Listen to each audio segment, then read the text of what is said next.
What? I should say, Ollie and I have been messing around with the lighting, and mine looks now. I'm in the bottom of a coal mine. I'm not sure this.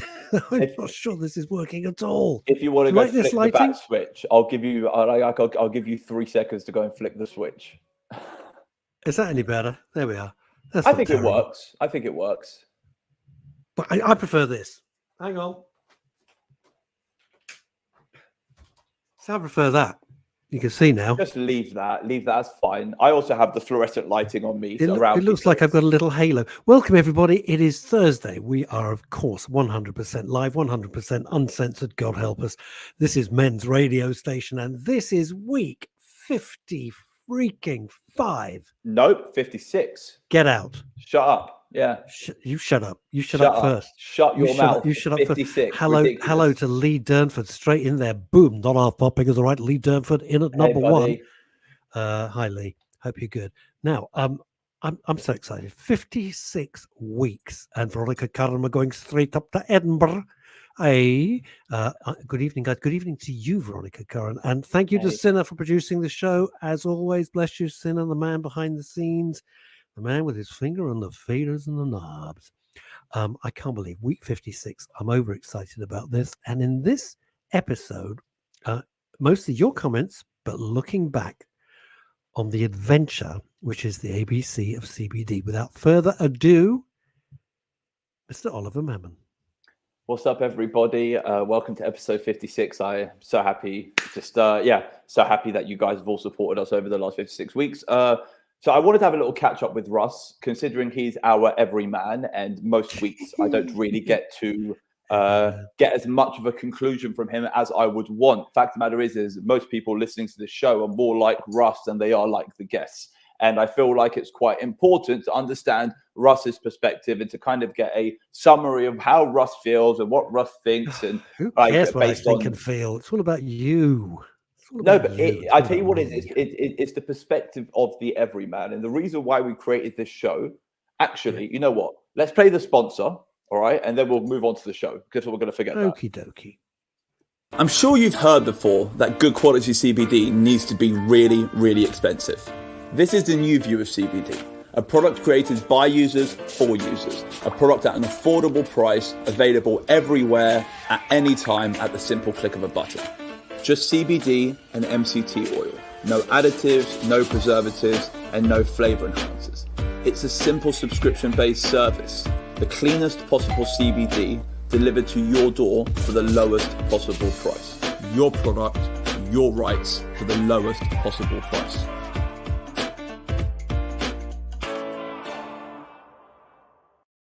Very cool. Very cool. So I thought I was going to forget what I was going to say, so I actually wrote it down. So basically, the reason of the ABC of CBD, the purpose of this show, was to create an emotional connection with something which most people would have deemed as criminal before. And it was also to build understanding for the same plant. That's what it was. That's the aim of this show. There are other shows which are more about activism, other shows which are about scientific education, other shows which are more focused towards doctors, other shows which are more focused towards stoners. This show was more to reach out to people who might not have a connection with cannabis, who might see cannabis as something wrong, and almost make it right in their eyes. That's what the aim of the ABC of CBD was, in my eyes, when I first started this journey 56 weeks ago. And why I have been so adamant on having Russ on every single episode, barring... Yes, why? Explain why. Is because I wanted to have the opinion of an everyman. I wanted someone with no previous connection to cannabis, someone who potentially even viewed cannabis as the demonized substance, which a lot of people do view it as. I wanted to have someone like that who I could potentially convert. And that's what the aim of this show has been. It's been to convert the opinions of people who held a negative view of cannabis before, right? Yeah. I'd like to say a couple of things. First, I want to thank Ollie Mammon and the Tincture Club for being brave enough to come on to Men's Radio Station and to put your faith in us that we'd do a decent job for you. It means a lot. I know that Ollie and I take the mick out of each other, but that's how we've never met. We've never actually met. We will be meeting for the first time, hopefully in the next few weeks. It's one of those isn't it? beautiful romantic stories, you know, Bromance. like 56 video calls and never a handshake. That's actually Bromance. quite a nice. That's quite nice, weird, isn't it? It's the modern way. You don't actually know anybody anymore, just your dog. And so I want to thank Ollie for that. And I do mean that. I mean it sincerely, because, you know, at any time he could say, "No, that's not working," but he's enjoyed it. It's been a wild ride. I've loved every second of it. I've found it fascinating. I found it incredibly educational. Ollie's passion comes across in spades. It really does. His guests are extraordinary. As I always say, I'm just a passenger here. I don't, on this show, I don't have anything to do with the guests. Ollie goes, sorts them out, everything. It's nothing to do with me at all. I can't claim any credit. And I found it extraordinary. I hope we've been helpful. I hope we've shone a light, unlike my terrible lighting today. What's going on? I hope we've shone a light on an area that I confess I knew nothing whatsoever about, and now I'm passionate about. I've caught the fever. I am passionate about it. I don't know anywhere near, and I don't need to know, and I don't want to know as much as Ollie does. I certainly don't know as much as his guests do. But I'm not blinkered anymore. And if anything, if Ollie has achieved anything, it is to look at it calmly, quietly, without hysteria, and just say, look, these are the facts. Let's take the emotion out. These are the facts. And it's been great. And I thank you profusely. So I'm going to ask you a few of the questions which actually I asked Jay and Kev last week, because, you know, it just got me thinking, you know, so Jay and Kev were kind of, you know, once again, behind the camera. Jay and Kev are, I don't know if you saw them, they're from Cardboard Creative. If anyone wants any media content done, reach out to Cardboard Creative. Jay and Kev, they're incredible. They do everything. Nice guys. Yeah, they're amazing. Nice if it involves the camera and editing, okay, they are my go-to. So I mean, yeah, so seriously support them. They're an amazing company and they're amazing people. But they were talking about the stories they've seen from behind the camera, and they were talking about the different energies they have felt and the different subcategories amongst this marketplace, and how they've interviewed and filmed hundreds and hundreds of hours of content and seen loads of emotional like loads of emotional moments and heard loads of emotional stories. And I said to them, I was like, what was the most captivating story for them? You know, Kev mentioned Hempen, Jay mentioned Phil Monk, but basically I was just curious, Russ, what's been like, what was like the most memorable story which we've had, the most memorable guest which we've had on this show? As in, like, because I haven't actually asked you any of these questions on screen or off screen, and we've never had this conversation. And I just thought, you know what, screw it, guest bailed this week, so we might as well have this like beautiful romantic catch up with my buddy. It's been a very strange day, without a doubt, and it opened my eyes to a world I knew nothing about. It's the young mums coming on the show talking about their children, and that to me was the most emotional, the most passionate, most heartbreaking, and the most inspirational. I was floored, absolutely floored. And to kind of fully answer your question, Oliver, it's this, that they had to break the law. They had to knowingly undertake criminal activity to save the lives of their little kids, and certainly prolong the lives and improve the lives of those children. And I had no idea. And I was really gobsmacked by it. I was so impressed. These women were warriors. So many of other people would have quit or would have said, well, nothing I can do. And they're like the most unsupported people in the world as well. They're unsupported in terms of their kids, and they're unsupported in terms of their emotional state as well. So you've got these mothers who have to kind of fight this three-way battle. They're fighting the law, they're fighting to keep their kids alive, and they're fighting to keep themselves sane. Now, in a post-COVID world, more of us are suffering mental health issues than ever before. So we all know the struggles of just trying to keep ourselves sane, let alone trying to keep a child alive, and let alone trying to keep the police away from your front door, knowing that you're breaking the law to keep the kid alive, and that's what's causing all of this mental stress, and you're completely unsupported in every capacity. If anything, there's more pressure put on you. It's not even like there's nothing. And it drives me mental too. And it always gets me, every single time. It makes me, it makes me well up, and it makes me, I can feel it. And I feel their anger. I feel their anger, Russ. They have, I'm a pretty law-abiding guy, although some of it seems ridiculous. But by and large, if we live in a civilized society, whatever that might mean, you have to have laws, and you got to obey them. And they were right to be angry. They were absolutely right. So often in this crazy world in which we now find ourselves, people are ranting and raving and foaming at the mouth and clutching their pearls over nonsense.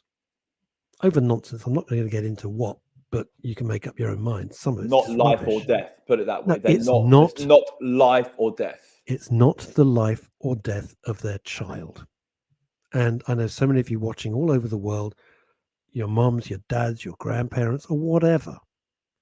Or maybe you had a sibling. You can understand that. So I share their anger. Let's go to Veronica Curran, who says, it's so handy when adverts pop up, definitely, where are we? Definitely the parents, most of whom had no cannabis background precisely before seeing what they can do, seeing what they can do with this plant, an oil, and not some fat joint. You're absolutely right.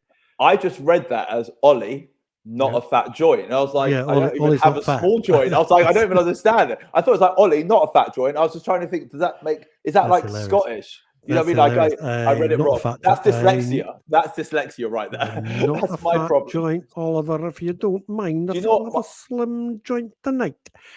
Yeah, you see, I mean, I don't. The joke is, I don't touch drugs. I'm not doing a moral thing. I just don't. It's just not part of my. It's not part of my DNA. It's not part of my lifestyle.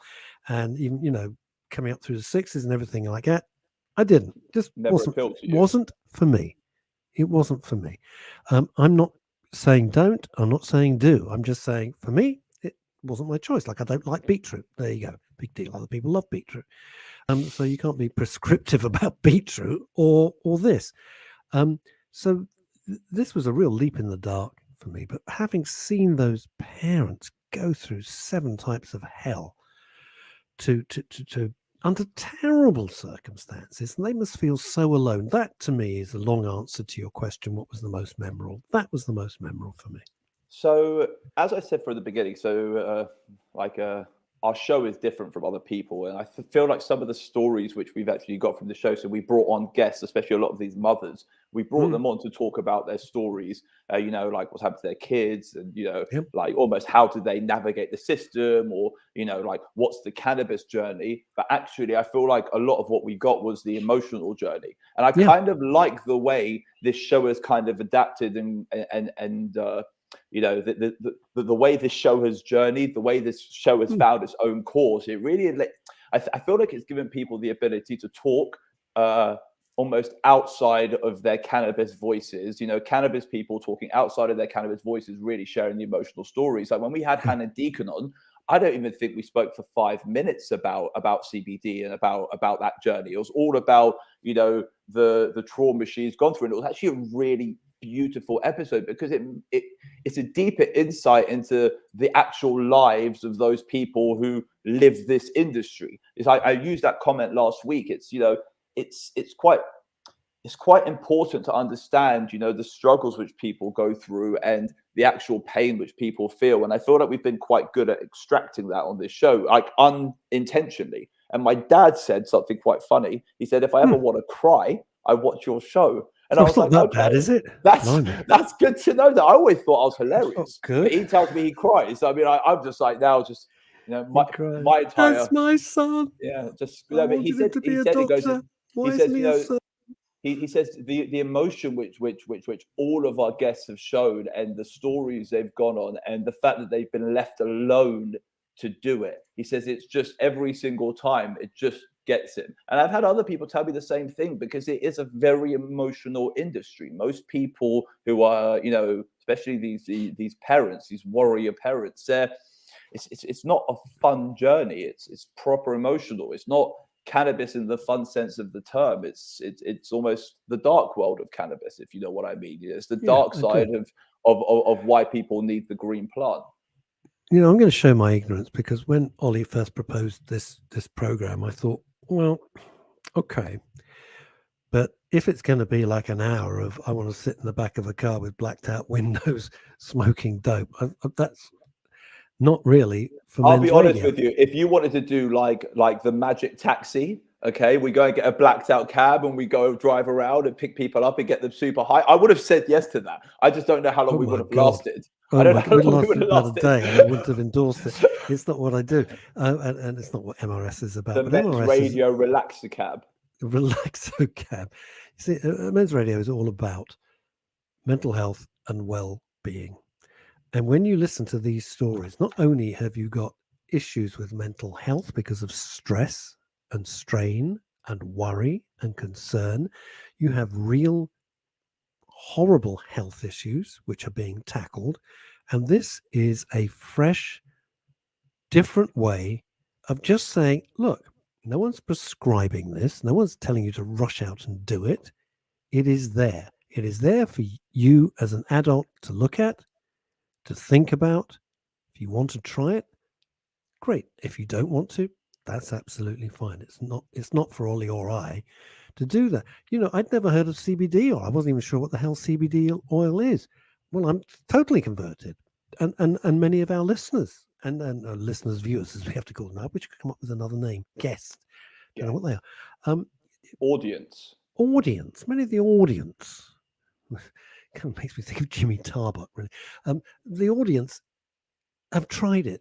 They couldn't sleep, or they had aches and the pains and this, that, and the other. And I thought, all right, well, I said, contact Ollie, see what he can do. Boom.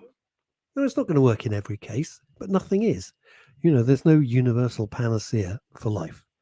This is Actually, but if anything, it's personal. It's even more personal, and it's very not bespoke. But if anything, this show has taught you is that you have an endless amount of blends of different cannabinoids and terpenes and different directions and different purposes, and it's about finding the right one for you. So it's not about it being a panacea. It's about it being quite a complicated space, but it should become easier to navigate with some education. Sorry for interrupting you, Russ. Not at all. You didn't. It is. I'm just seeing if I can change the lighting. But it is a panacea. It is bespoke. I believe it is. That's a little bit better. I believe it is. I believe it is bespoke because, and this is what I didn't understand as well. This has been, for me, fascinating, and I thank Ollie again for this. It's like if you go into a chain of shops, it could be Boots, it could be Holland and Barrett. It really doesn't matter what it is, and they have a product that is effectively a generic product.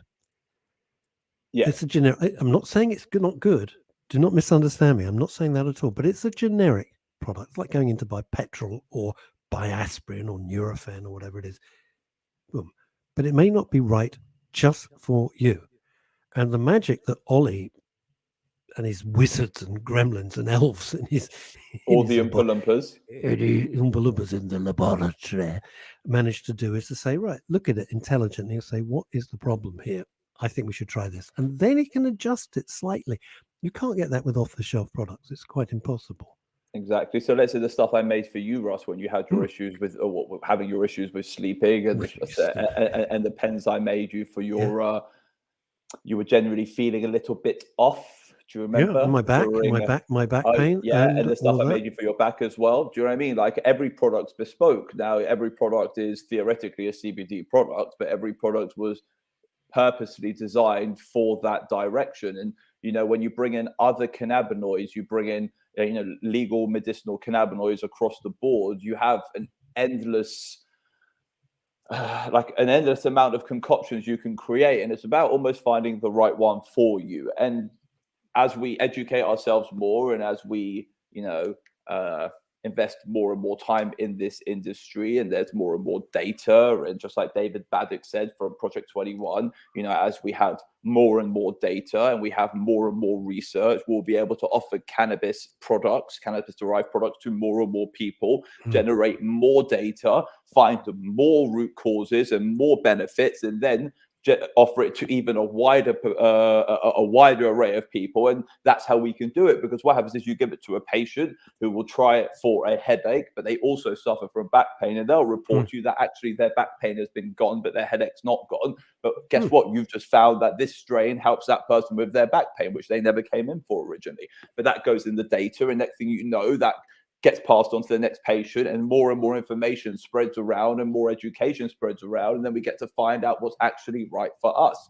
Or you get to have a bit more of an understanding what could potentially be right for you, for me, for us, which is what this is all about. This whole industry is, unfortunately, at this stage, an industry of trial and error. It has to be, because like David Baddock said, there is no data here. So, sorry, go on. This is, you see, that's opened up a very interesting door.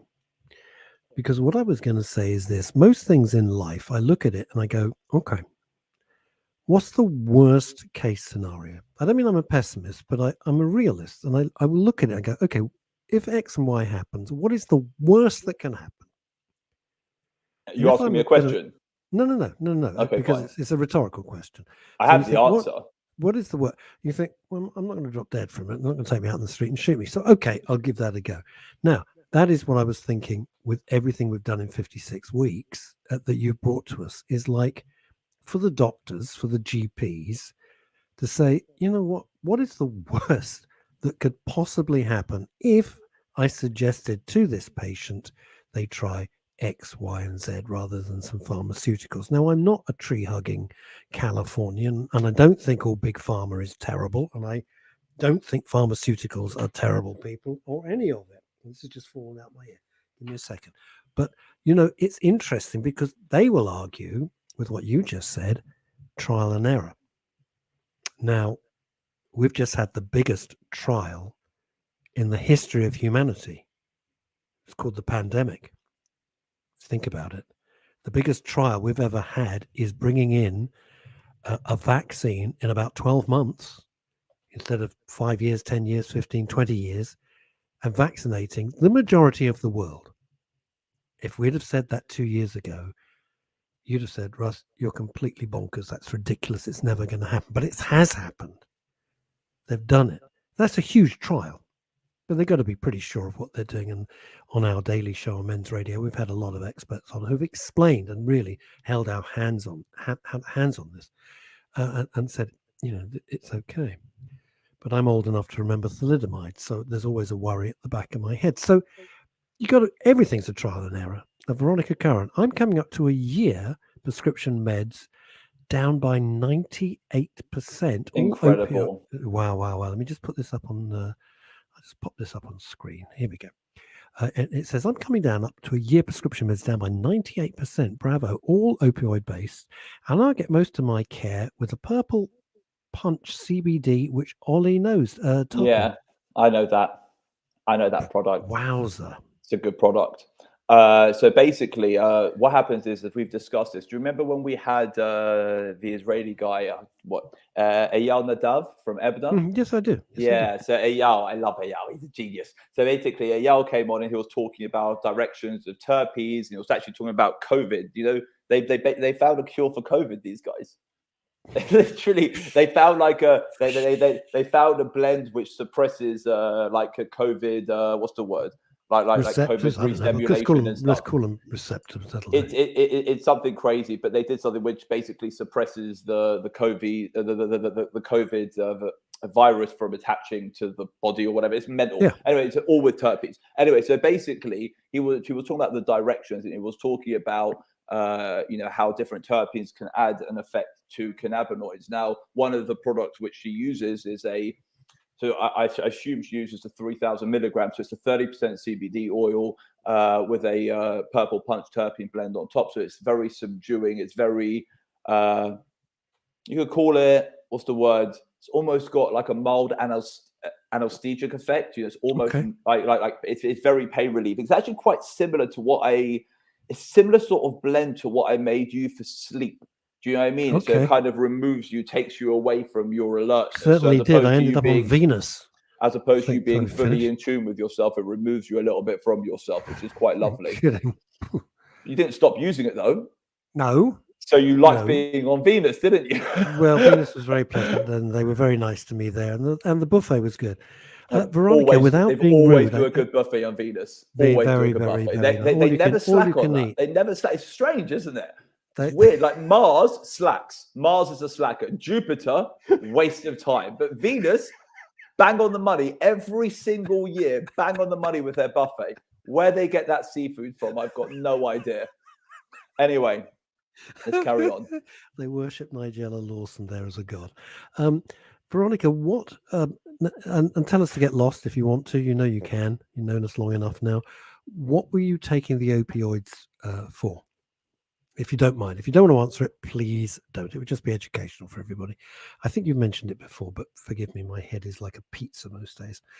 The interesting thing is 3,000. I've got natural.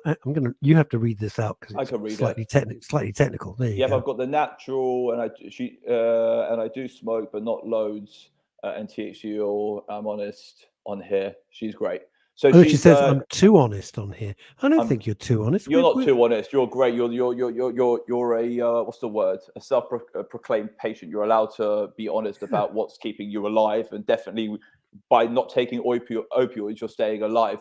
So that's very good. So she's balanced herself off with so she's got a very strong CBD oil, and she's got a THC oil. So her THC oil provides the majority of her anesthetic, but what will happen is the CBD will enable a bit more of a balance, and also the direction of the terpenes will work with both if she's taking them together.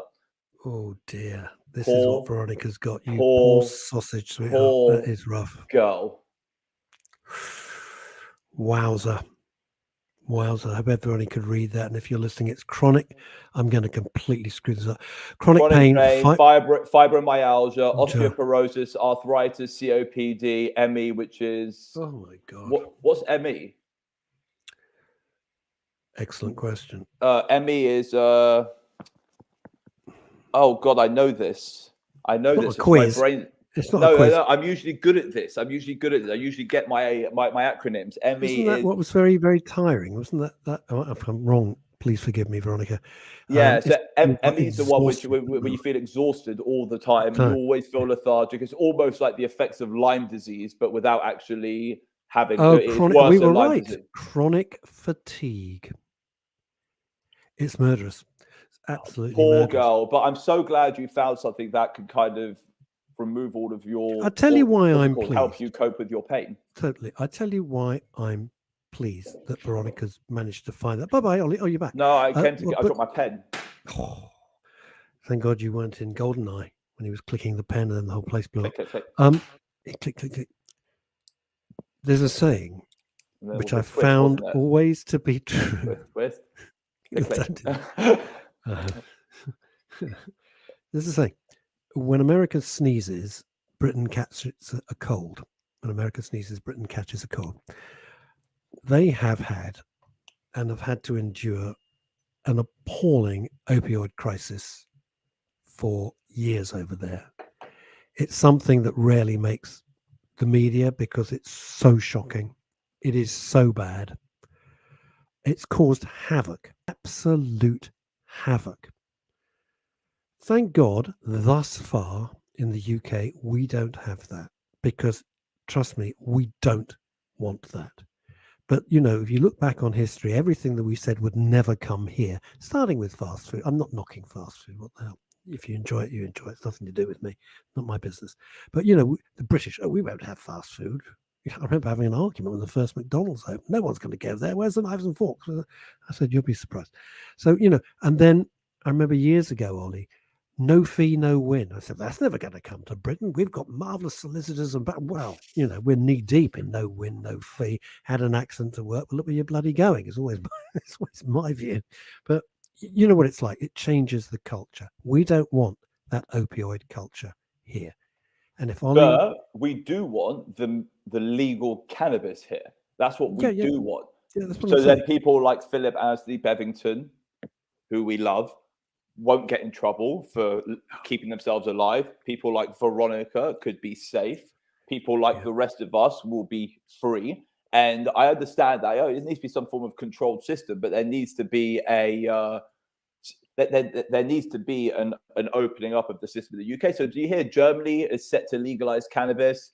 Italy, in the last month or so, they've legalized it's legal to grow pasta. at home. They've legalized pasta. No, they've legalized cannabis. France is literally going all out. French. I mean, like, it hasn't happened yet, but I mean, the French are. So there's been a few court cases over the last few months in France. One of them regarding a very big CBD brand out there, and the court case, the CBD brand just won the court case. So there was a lot of control around CBD products up until like last week or a few weeks ago, and now basically it's just opened up the doors dramatically. And then also there's a very big underlying medical play happening. So Europe is pushing ahead fast. England is still staying a little bit behind. We do have medical cannabis here, and based on, like I said, based on David Baddock, from Project 21, or we also had Jonathan Nadler, who came from Lifey Group earlier in the year. Yep. We've had Ed McDermott, who talked about the supply of cannabis into the UK.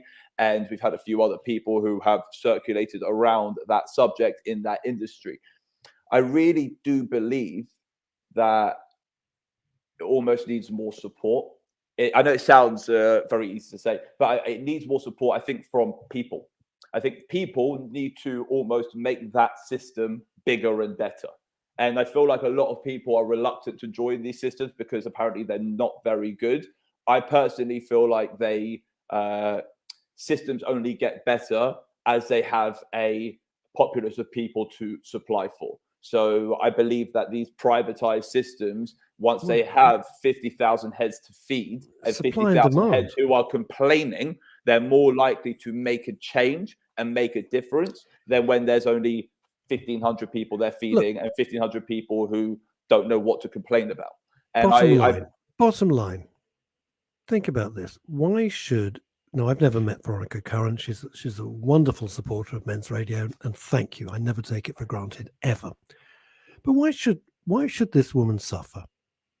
I mean, let's bring the spotlight right down and focus. Why should someone in Edinburgh with all these appalling ailments, why should she suffer? And she's got two options legally. Legally, she has two options. But it's a nonsense. Think about it more.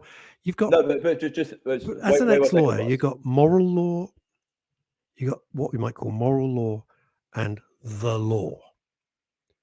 Morally, in my humble view, and it's my own personal opinion, I'm not speaking on behalf of the station or anything else, but in my own opinion, morally, we have no right to say to somebody like Veronica Curran or to the kids or the mums that we've had on, no, you can't do it. We want them to suffer. That's it. Suffer's the right word. It's nuts. Why should they suffer? So they've got two options. Okay, it's crazy, but they've got two options. They've got the option to suffer with pain and the option to suffer with opioid addiction. Those are their only two options. There's no other option. And unless they want to go down the legal route, and I'm sure Veronica said it, she's been rejected for medical cannabis several times.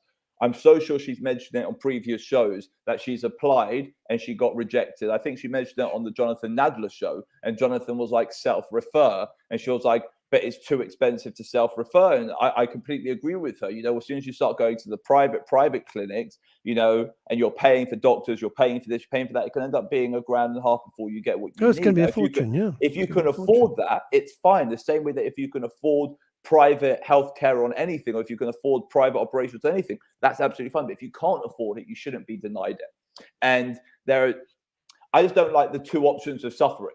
Like you suffer long-term with pain, or you suffer short-term with opioid addiction and probably die from opioid addiction. More people die from opioid addiction than anything.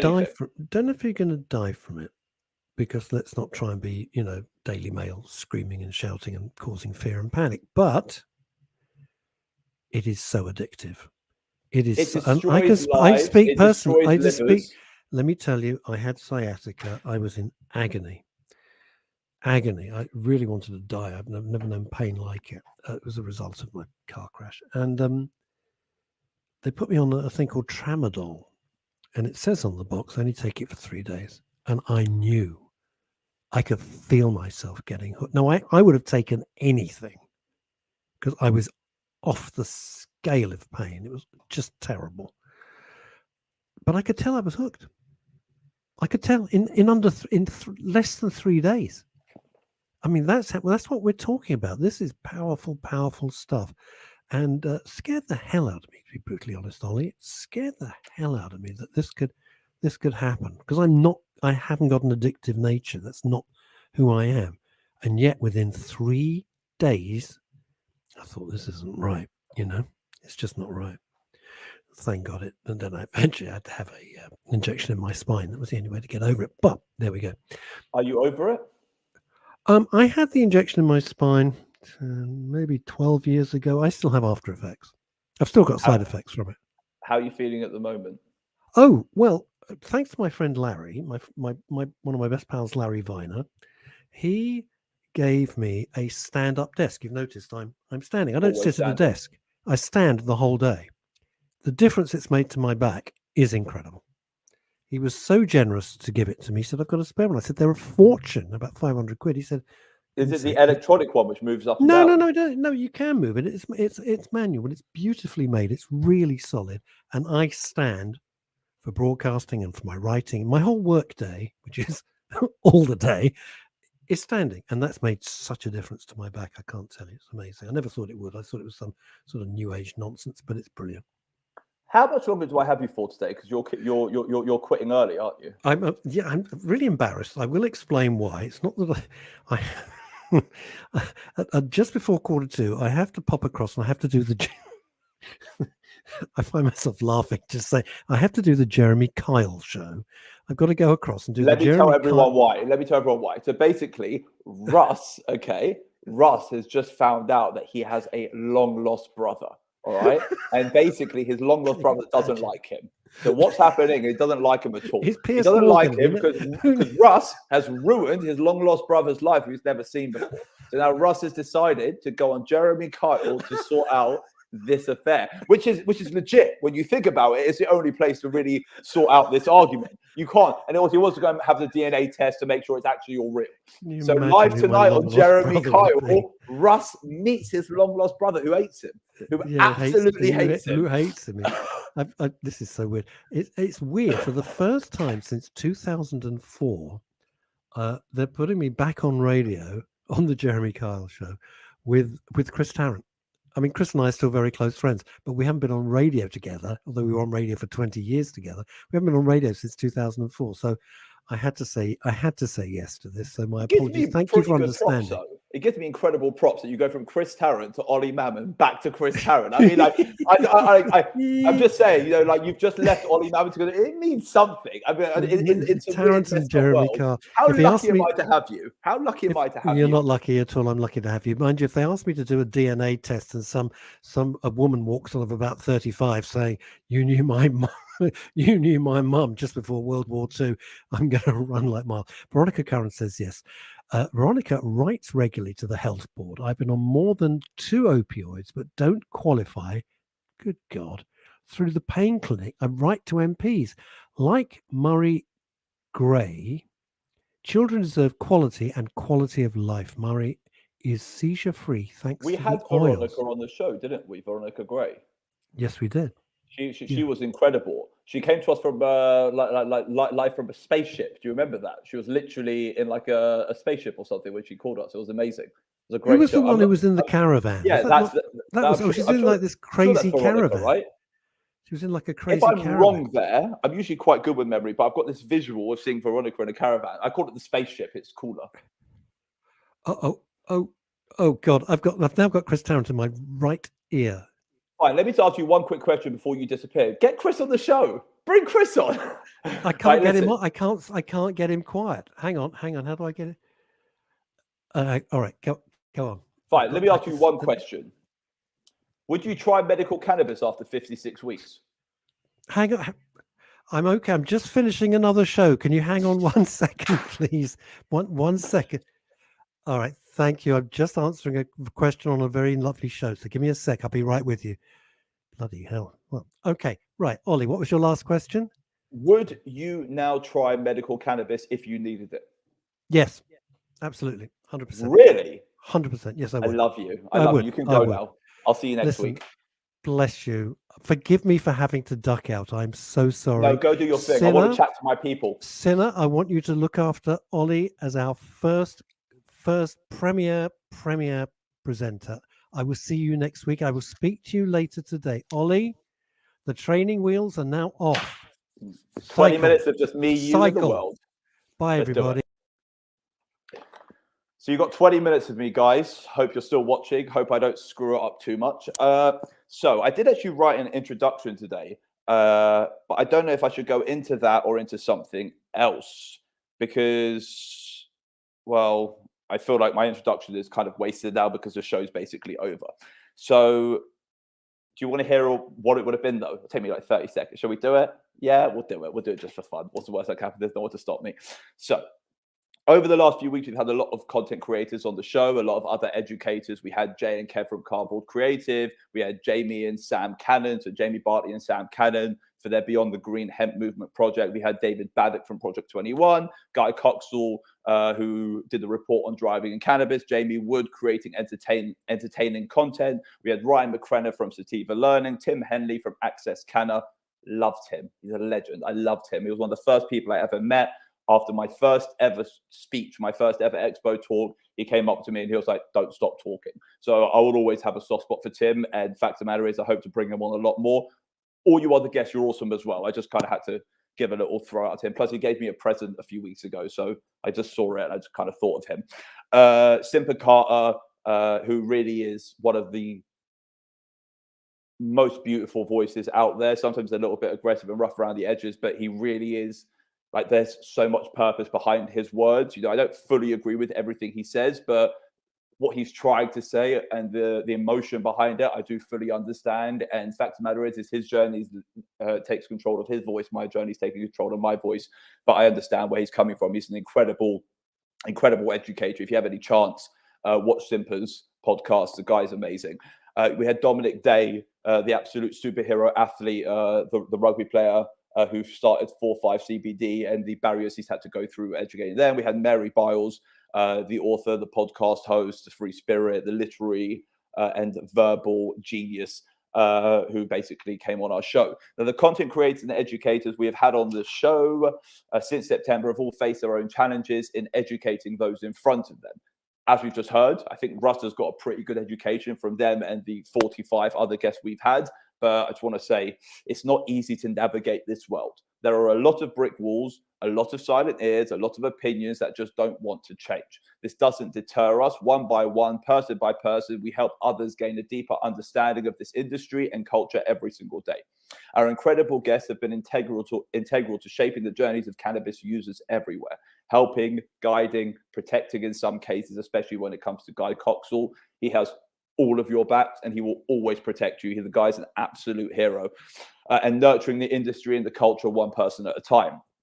Through care, compassion, or just for content, these are people that share their stories, educate the uneducated, or progress the system to where it needs to be. Without voices pushing us in a direction, we're never going to get to where we need to go. And every week I hear more and more people are trying cannabis products, more and more people are trying cannabinoid-based formulations. They're doing this because we're talking about this. If we don't talk, they don't hear. If they don't hear, they don't learn. And if they don't learn, they can't progress. They can't find what they need. People like Veronica Curran would have never found what she needed if she didn't hear that it was available. People like Russ wouldn't have been converted. He just said it. He would try medical cannabis. If I asked him that on his first ever episode, he would say, definitely not, mate. So the fact of the matter is, it takes time. Sometimes it takes a year, but every one of our voices, every story we share, it educates someone new and it gets someone over that line where they can maybe find the salvation they need.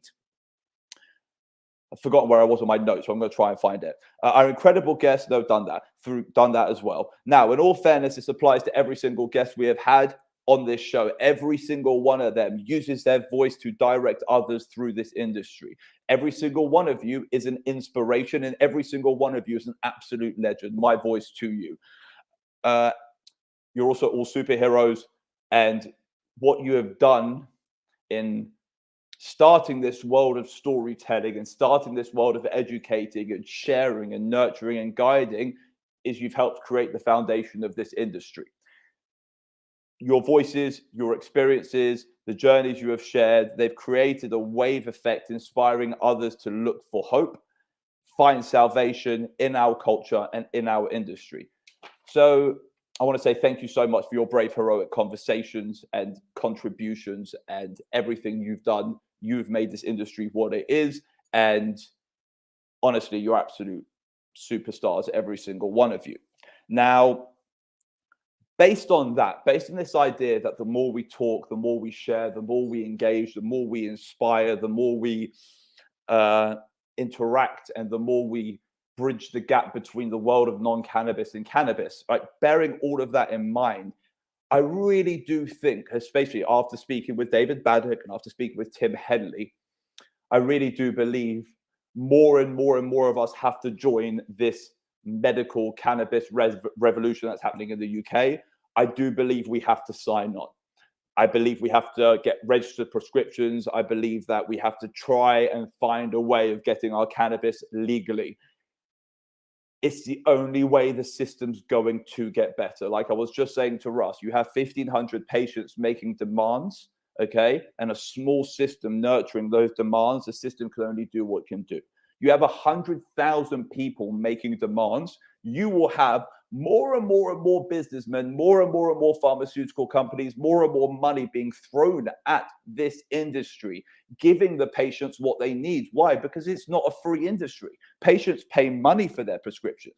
And if you've got 50,000 people spending 300 quid a month, you've got, I don't know, 1.5 million pound a month coming, or is it 15 million pound a month? 15 million pound a month coming in. I mean, it's stupid not to. Like, why wouldn't they? Like, why would no one support it? Now, think about when you were younger. When you're younger and you bought your cannabis off your mate's younger brother or your mate's older brother, you had nowhere else to go.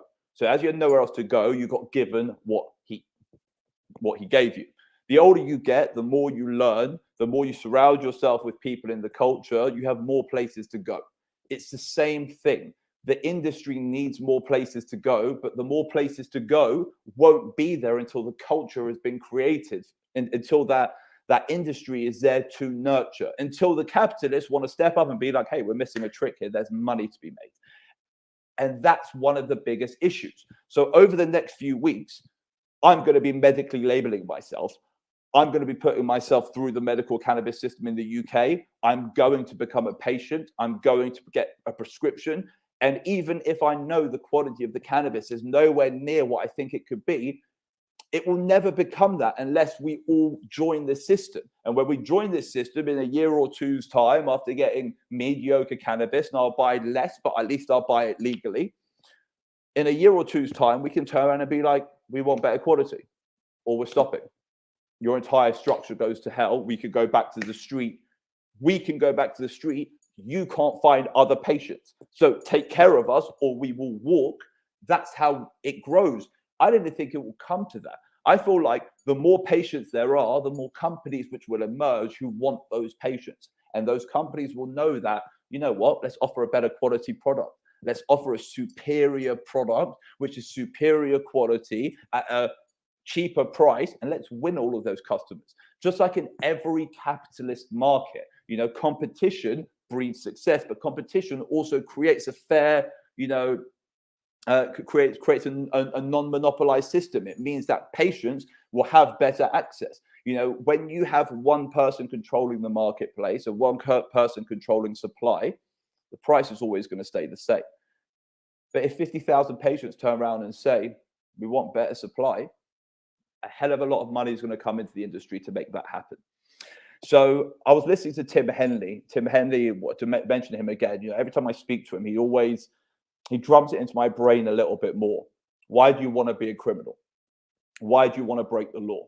Why do you want to be seen as a deviant? Why do you want to be labeled as something negative? Why would you want to potentially fall into a trap? Why would you not want to have the excuse of a medical prescription? Why would you not want to have that as your shield of protection? Why would you want to sit there and be deep? But why? And I get it. And he drums it into my brain over and over again.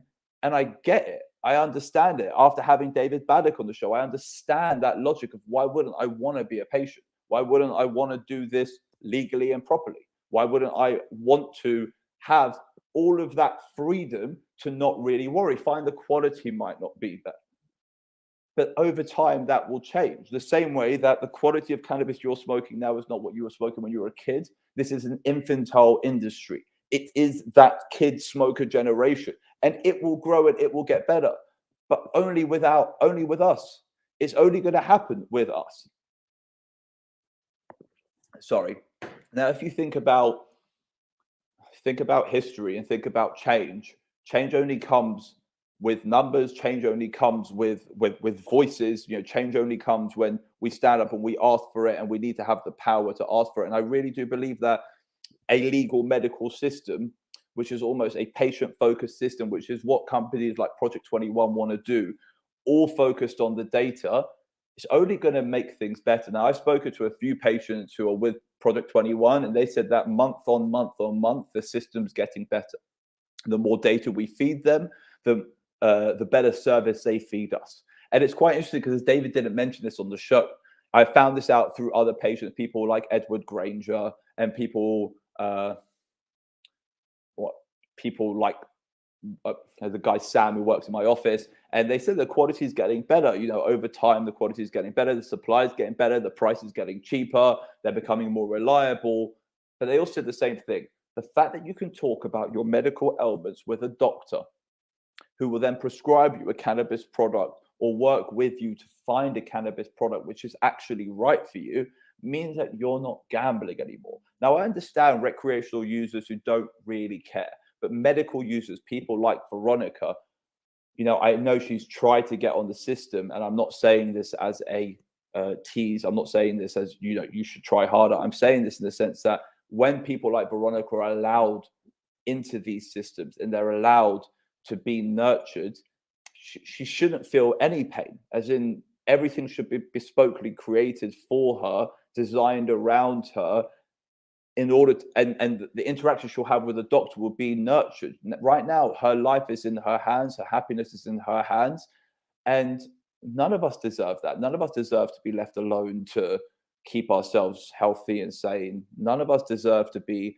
almost put in a barrel and have the lid put on it and said, you're isolated. You shouldn't be that way. We should be able to speak about this. And when things are not right, we should be able to scream out and ask for help.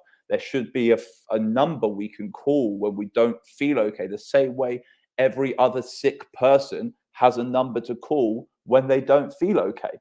We don't. So we should have that, we should have a doctor to speak to. And why not? It's logical. And we're so used to taking our health into our own hands. We're so used to turning around and being like, we don't need help from anyone. I'm one of you. I've been a patient since I was 15 years old. It's the only thing that stopped me twitching when I was a kid. The only thing that chills me out. It's the only thing that stops my brain going at 1,000 miles an hour. And it really does stop it. It's amazing for me. But why should I have to hide that? In a world like this world, where countries around the world were enabling people to stand up and be proud and be safe and be secure, we also deserve that. We don't have to hide in the dark anymore. And I feel like we've all convinced ourselves that that's what we need to do. I feel like we've convinced ourselves that we don't deserve that luxury. Now, I know it costs money, but buying cannabis from a drug dealer also costs money. And I know growing it doesn't cost money, but at the end of the day, unfortunately, the UK doesn't allow that, which is a shame. It really is a shame. But it doesn't allow that. You still shouldn't be branded as a criminal. You don't deserve to be.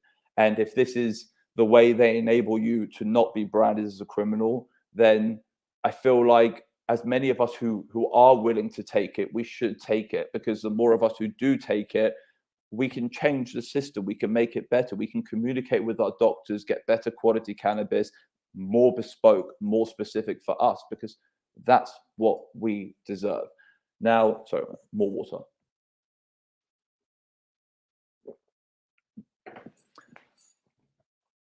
I remember when one of my first speeches at the Hemp and CBD Expo, it was all about doing things properly. I remember in the industry at the time, the CBD industry at the time, no one was doing things properly. Why? Because the market was infantile. The consumer out there didn't really know what they were buying. No one had any idea about mathematical accuracy. No one had any idea about consistency. No one had any idea that CBD extracts come in different forms and that broad spectrum extracts carry other cannabinoids, which might be deemed illegal in the UK. People just didn't know anything. So what happened is it gave the market an ability to sell whatever it wanted. I remember my first speech, I was like, look, guys, we have a duty. Most people using our products are using them for a reason. And it's our duty to provide them honesty and transparency, because without it, they'll never get what they need. And without the consumers, there's no marketplace. Without the millions of people using CBD products, every month, every week, every year, there's no career for me. There's no job for me. There's no job for any of you in the room. And I feel like I struck a chord with people, because they realize, you know what, we do things properly. We have longevity. We half-ass it, and we will end up disappearing from this industry. No one remembers the first cigarette makers. They weren't Marlboro and Benson and Hedges. There were some other random companies. No one remembers the first banks, but they weren't HSBC, Lloyds, and Barclays. So the whole idea is the first companies who have started in this industry, if they don't want to adapt to make patients happy, if they don't want to adapt to give patients what they need, as and when there are enough patients in the system, guess what? Someone else will show their head who will provide a better service, and that better service will be exactly what we need as patients. But we've got to be there to make that demand, to break the system so they can make it again, or to kind of guide the system so the system never has to break. There are two options, but either way, the consumer is powerful. And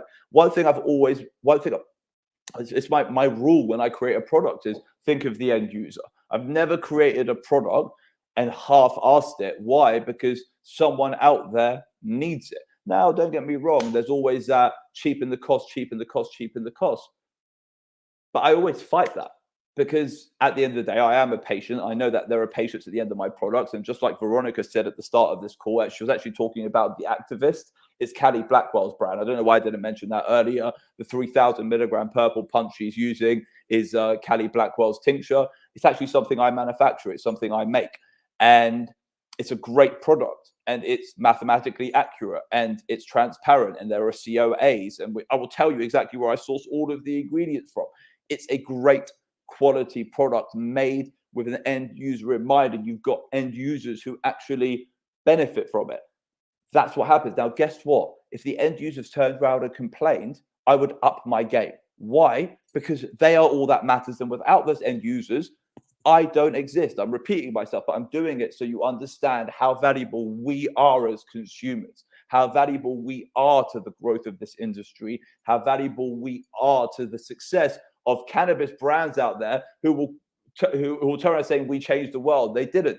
Patients change the world by supporting brands who support patients.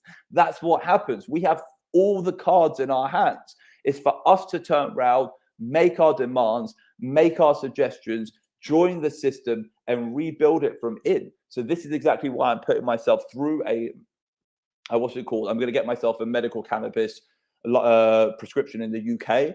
I'm pretty sure I'm going to do it live on air. The whole point is I want you guys all to see how easy it is. I understand, Veronica, you haven't had the ability to get one. Once again, I don't mean that as a flippant comment. I want to show how how simple or how difficult the process might be. Hopefully, fingers crossed, it's simple and therefore it gets more of you signed on.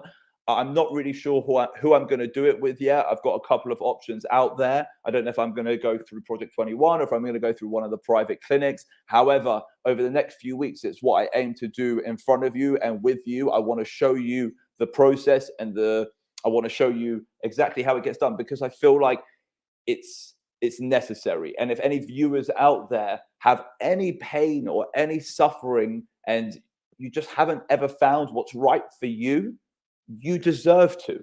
And that's the most important thing. You deserve to not suffer. And that's a repetitive term from today's show. Russ has said it. I've said it. I'm saying it again. You don't deserve to be in pain. You don't deserve to be branded as a criminal for choosing your release from pain. And you don't deserve any form of emotional or psychological trauma for trying to save you or one of your loved ones. You don't deserve any of that. What you do deserve is happiness, and you deserve to be treated with the respect you deserve, just like every other patient on this planet deserves the respect which they deserve and the care which they deserve. Anyway, I want to thank you guys so much for joining us this week. I'm sorry I haven't just ranted for the last 20 minutes and I talked your ears off, but thank you so much for joining us. And please come back and see us again next week. The ABC of CBD live on Men's Radio every single week. And if you're on YouTube, hit the like button. Peace.